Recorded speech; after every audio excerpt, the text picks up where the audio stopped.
All right, let's dive right in. Today, we're going to explore a really profound question, one that's been on our minds for, well, forever.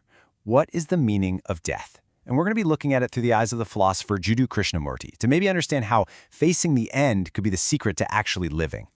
So let's get right to the heart of it, right? The one thing that completely colors how we see death is fear. But Krishnamurti wants us to look right at that fear and ask a different question. What is it we're actually so afraid of? Okay, so where does this fear actually come from? Well, Krishnamurti suggests it's not death itself we're afraid of. It's a separation, a division that we create in our own minds. We basically draw a line between everything we know and the one thing we can never know, the end. And we cling to what's familiar for dear life.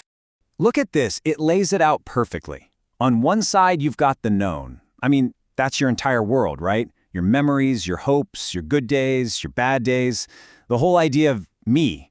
And on the other side, just death, the big unknown. And so we cling to our side, even with all its pain and struggle, just because it feels safe. It's what we know. And this quote just hits the nail on the head. See, it's not that life and death are naturally enemies. It's our fear that builds this giant wall between them. Fear is what turns what might be one single process into two opposing sides at war with each other. Okay, so we're holding on so tightly to this known world, to what we call living. But what is this thing we're so desperate not to lose? Krishnamurti asks us to take a really honest look at our day-to-day lives. Is it really all that peaceful? I mean, if we're really honest with ourselves, our life is often, well, it's a bit of a battlefield, isn't it? A constant grind of ambition, of struggle, of sadness, with these little moments of joy sprinkled in. And everything we are, everything we think we know, is completely built on our memories. It's all rooted in the past. And this is where it gets really mind-bending. The me that's so terrified of ending, what even is it? It's not some solid, permanent thing. It's just a collection of thoughts, memories, and habits that are always changing. The very thing that's afraid of being wiped out isn't really permanent to begin with. So if clinging to everything we know is the root of the problem, what's the way out? Well, it's not about trying to figure out the great mystery of death. It's about changing our relationship with the things we already know. And here's the twist. The real work isn't trying to peer into the unknown. The real work is right here, right now. It's not learning how to loosen our grip on our own psychological stuff, moment to moment.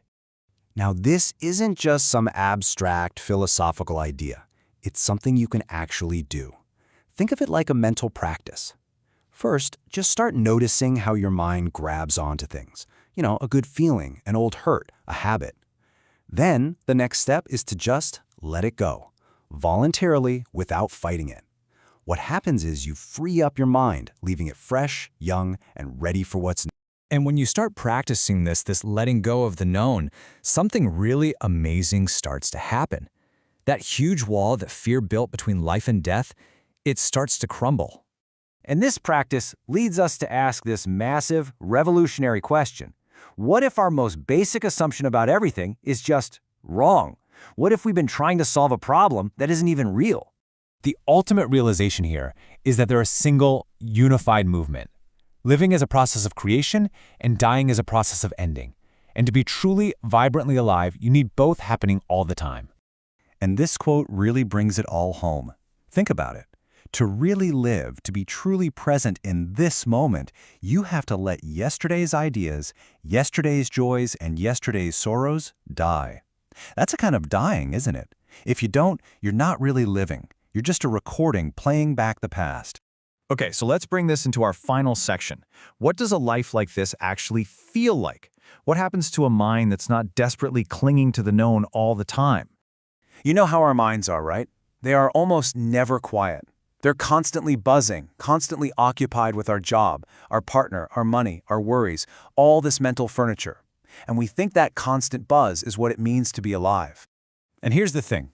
We've come to mistake this non-stop mental activity for life itself. We're so busy planning and worrying and remembering that we carry this occupation with us from our first day to our last, without ever really experiencing a moment of true quiet. So we're going to leave you with this question. It's not an answer. It's an invitation for you to explore.